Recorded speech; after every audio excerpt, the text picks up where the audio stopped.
विद्यार्थियों नमस्कार, मैं एनके यादव अपने online platform NK exam pass पर आप सभी विद्यार्थियों का हार्दिक स्वागत और अभिनंदन करता हूं। साथियों, आप सभी को पता है कि रीट प्रतियोगिता परीक्षा अब संपन्न हो चुकी है और जो हमारे विद्वान विद्यार्थी जो तैयारी कर रहे थे, ये इसमें कोई किसी प्रकार का दोहराई नहीं है कि सभी विद्यार्थियों ने बहुत ज़्यादा मेहनत के साथ में और परिश्रम के साथ में तैयारी की। लेकिन ये भी सत्य है, यथार्थ है, सार्वभौमिक सत्य है कि सभी परीक्षार्थियों का सिलेक्शन भी नहीं होता है और उसमें कारण अनेक हो सकते हैं। उसमें कारण हो सकता है कि आपके अकॉर्डिंग प्रश्न पत्र का नहीं आना, नेगेटिव मार्किंग ज़्यादा हो जाना तथा कोई प्रश्न छूट जाना, कुछ प्रश्न गलत कारणों की वजह से ओमार सीट में गलत फिल हो जाना। ऐसे बहुत से कारण रहे होंगे जो आपको उस सिलेक्शन की दौड़ से बाहर लेकर गए होंगे। हालांकि अभी अंतिम परिणाम आना बहुत दूर है, इसमें किसी प्रकार का संशय नहीं कि जब तक अंतिम फाइनल आंसर की और अंतिम कट ऑफ मार्क्स अर्थात रिजल्ट नहीं आ जाए तब तक ये कहना एक तरीके से गलत होगा कि आप सेलेक्ट होंगे या नहीं होंगे। लेकिन कुछ विद्यार्थी ऐसे होंगे जो निश्चित रूप से ये मान चुके हैं कि हम सिलेक्शन की दौड़ से बाहर हैं, अर्थात उनके क्वेश्चंस जो हैं वो कम सेलेक्ट हुए होंगे अर्थात कम सही कर आए होंगे। साथियों, इसी संदर्भ में आज मैं आपसे चर्चा करने के लिए आया हूं। जैसा कि आपको दिख भी रहा है, रीट के बाद अब आगे क्या सच में लगातार मेरे पास भी विद्यार्थी के फोन कॉल्स आ रहे हैं कि सर अब क्या करें, नई भर्ती कब आएगी, अब क्या हो सकता है। तो साथियों, दो बातें बहुत महत्वपूर्ण, जो विद्यार्थी इसके अंदर रह गए हैं या जो सेलेक्ट नहीं हुए हैं उनके लिए दो बातें हैं कि आपके पास में एक दो ऑप्शन जो बड़े महत्वपूर्ण हैं उनकी चर्चा मैं आज आपके सामने करने आया हूं। पहला ऑप्शन, अब रीट के बाद ये तो तय मान के चलिए कि सरकार यहां पर रीट 2023 यानी पात्रता की बात कर रहा हूं, पात्रता 2023 का आयोजन कराएगी। ये आयोजन बिल्कुल कराया जाएगा, लेकिन ये आयोजन बहुत लेट होगा। अर्थात ये आयोजन की अगर हम बात करें तो इसका आयोजन जुलाई अगस्त के अंदर होगा और जुलाई अगस्त के अंदर होगा तो ये मान के चलिए यहां पर जब रीट का आयोजन इसमें होगा तो परीक्षा यानी भर्ती अर्थात रीट मेंस, तो रीट मेंस का आयोजन बिल्कुल भी नहीं होगा। रीट मेंस का आयोजन तो कब होगा, 2024 के अंदर होगा। तो यहां पर आपके लिए ये दरवाजे तो बिल्कुल बंद हो जाते हैं तृतीय श्रेणी अध्यापक भर्ती के, ठीक है, क्योंकि जो अध्यापक भर्ती होगी जो सरकार करेगी वो अध्यापक भर्ती 2024 से पहले सरकार नहीं कर पाएगी। अब दूसरी महत्वपूर्ण बात जो सरकार ने बजट में घोषणा की है, यहां पर सरकार ने बजट में घोषणा की कि हम 12,000 नए पद भी यहां पर भरेंगे 2023-24 के बजट में। यहां पर बजट घोषणा, लेकिन ये बजट घोषणा मुझे नहीं लगता कि यहां से वो भर्ती करेगी सरकार। दूसरी महत्वपूर्ण बात यहां पर सेकंड ग्रेड की अगर हम बात करें तो सेकंड ग्रेड भर्ती ये भी निश्चित रूप से नहीं होगी, ठीक है। तो सेकंड ग्रेड भर्ती भी नहीं होगी, ये भी कब होगी, 2024 के अंदर होगी। तो ये भी यहां से आपका ऑप्शन बंद हो जाता है। अब आपके पास फर्स्ट ग्रेड बिल्कुल एक फर्स्ट ग्रेड है, एक आरपीएससी, आरएएस और एसआई, ये भर्ती तो आ ही रही है, आप सबको पता है। निश्चित रूप से आप इसकी तैयारी कर सकते हैं, आरपीएससी, आरएस और एसआई सब इंस्पेक्टर, ठीक है। तो यहां पर यानी पीसीआई जिसको आप कहते हैं सब इंस्पेक्टर, तो ये कुछ विद्यार्थी इसकी तैयारी कर सकते हैं। लेकिन समस्या ये है कि लेवल 1 वाला विद्यार्थी कहां जाए। तो देखिए लेवल 1 में तो कम विद्यार्थी रह जाएंगे। इसके साथ में फर्स्ट ग्रेड की भर्ती आ रही है। फर्स्ट ग्रेड की भर्ती लगभग, हालांकि 4400 पदों पर घोषणा की, लेकिन 5000 से 7000 पदों पर भर्ती होगी ये, ठीक है। इतने पदों पर तो मिनिमम भर्ती होगी, ठीक है। और इस परीक्षा का निश्चित रूप से आयोजन हो जाएगा। ये बिल्कुल सत्य है कि फर्स्ट ग्रेड एग्जाम यहां पर आयोजित हो जाएगा सितंबर-अक्टूबर 2023 के अंदर होगा, ठीक है। तो यहां पर आप इसकी तैयारी कर सकते हैं। अर्थात आप अगर हम यहां पर देखें और भी अगर देख लें तो यहां पर आप स्कूल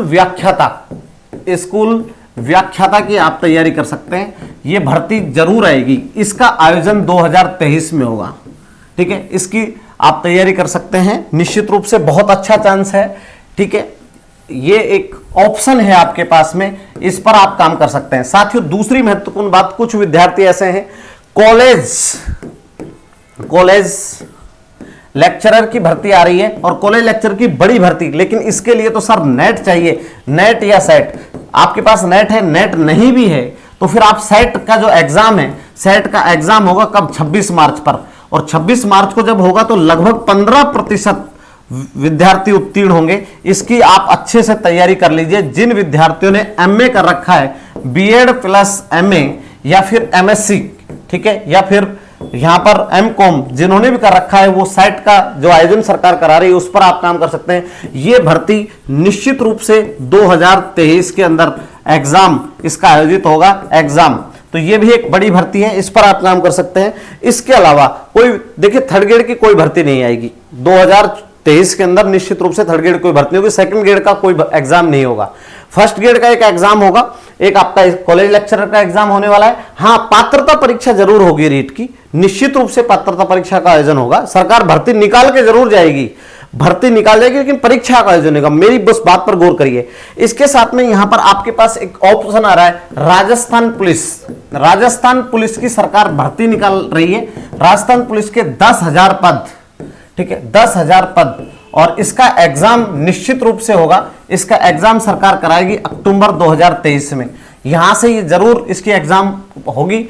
इसके अलावा आप राजस्थान एलडीसी यानी कनिष्ठ सहायक की आप तैयारी कर सकते हैं। कनिष्ठ सहायक, तो इसकी बड़ी भर्ती आने वाली है कनिष्ठ सहायक, लेकिन इसके लिए लगभग 12,000 पद पर भर्ती होगी और ये भी 2023 के अंदर आयोजित होगी। लेकिन इसमें एक समस्या यह है कि इसमें टाइपिंग आएगी, ये टाइपिंग। इसके अलावा कुछ विद्यार्थियों को जब ये निश्चित ही हो गया कि मुझे करना क्या है, मुझे अगर शिक्षक ही बनना है तो शिक्षक बनने के लिए शिक्षक, केवल शिक्षक बनना है, तो केवल शिक्षक भर्ती की अगर हम बात करें तो साथियों उसके लिए आप केंद्र सरकार की भर्ती यानी केवीएस, एनवीएस, डीएसएसबी, ठीक है, इनकी आप तैयारी करें।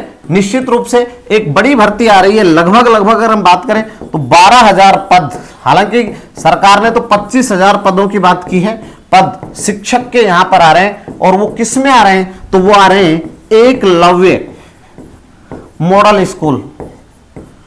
स्कूल, ये रेजिडेंशियल स्कूल है, रेजिडेंशियल, और ये आदिवासी क्षेत्रों के अंदर है। तो ये बड़ी भर्ती आ रही है, आप इनके ऊपर काम कर सकते हैं, लेकिन इनके लिए सीईटी चाहिए, ठीक है, तो सीईटी उत्तीर्ण होना चाहिए। आपके पास ये कुछ ऑप्शंस हैं जिन पर आप काम कर सकते हैं, ठीक है। अगर लेकिन लेवल 1 वाले विद्यार्थी कहां जाए, लेवल 1 वाले विद्यार्थी यहां पर देखिए बड़ी बात है, लेवल 1 वाले विद्यार्थी निश्चित रूप से आप एक काम करिए, यहां पर एसएससी एमटीएस पर काम कर सकते हैं, ये लेवल 1, क्योंकि उनका लेवल 1 वाले विद्यार्थी यहां पर काम कर सकते हैं। लेवल प्रथम, जो भी बच्चा से निराश हो रहा है, वहां ये बड़ी भर्ती है एमटीएस की 12,000 पदों पर। आप निश्चित रूप, क्योंकि आपका साइंस भी अच्छा होता है, मैथ भी अच्छा होता है, ठीक है, तो ये आपके लिए कुछ ऑप्शंस है जिनको मैं आप लोगों को लेकर आया हूं। निराश होने की कतई जरूरत नहीं है, जीवन में ऐसे कई मौके आते हैं और 100% रूप से कई बार ऐसे मौके आते ही हैं जो आपको अलग मोड़ पर ले जाते हैं। इसलिए ये तो life is struggle but keep smiling always, संघर्ष की कहानी। आपने मेहनत की, ऊपर वाले पर विश्वास कर मेहनत की है, और अगर नहीं हुआ तो कोई बात नहीं, जरूरी नहीं कि आप हमेशा ही जीवन में सफल हो सकता है कि आपके लिए थर्ड ग्रेड की नौकरी नहीं हो, आपको फर्स्ट ग्रेड पर पद पर सुशोभित करना चाह रहे हो, ठीक है, यह भी हो सकता है कि आप द्वितीय श्रेणी पर या आप फर्स्ट ग्रेड कॉलेज लेक्चरर पर जा सकते हैं।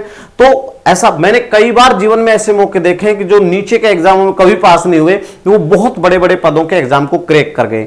इसलिए निराश मत होइए, लगे रहिए, जीवन में बहुत विकल्प हैं। कोई व्यक्ति एक एग्जाम के पास नहीं होने से हार नहीं जाता है, विकल्प बंद नहीं हो जाते हैं। इसलिए जीवन को ब्रॉड बनाइए, अपने जीवन में कभी निराशा नाम का जो क्वेश्चन मार्क्स है वो कभी नहीं होना चाहिए, हमेशा दृढ़ निश्चय के साथ और परिश्रम करते रहना चाहिए। तो मैं आपसे पुनः सभी विद्यार्थियों से अपील कर रहा हूं, निराश होने की कोई जरूरत नहीं है, बहुत ऑप्शन खुले हैं, विकल्प बहुत है जीवन में। कोई व्यक्ति एक नौकरी के नहीं लगने से कोई रोड पर नहीं आ जाता, और यह भी जरूरी है कि नौकरी लगने से कोई आदमी खुदा नहीं बन जाता। लेकिन इतना जरूर है कि बिल्कुल एक लाइफ सेटल्ड हो जाती है साथियों। बिल्कुल दुखद, बहुत दुख होता है जब विद्यार्थी बहुत मेहनत करता है, ठीक है। लेकिन राजस्थान में दरअसल पेपर से संबंधित भी घटनाएं देखने को मिली, लेकिन अब सरकार ने इसका सफल आयोजन करा दिया है। इसलिए मैं तो कहता हूं कि लगे रहिए, उदास मत होइए, निराश मत होइए। जीवन संघर्षों की कहानी है, चलते रहिए, व्यस्त रहिए, मस्त रहिए, स्वस्थ रहिए। साथियों, अब मैं लेता हूं विदा। जय हिंद, जय भारत, धन्यवाद।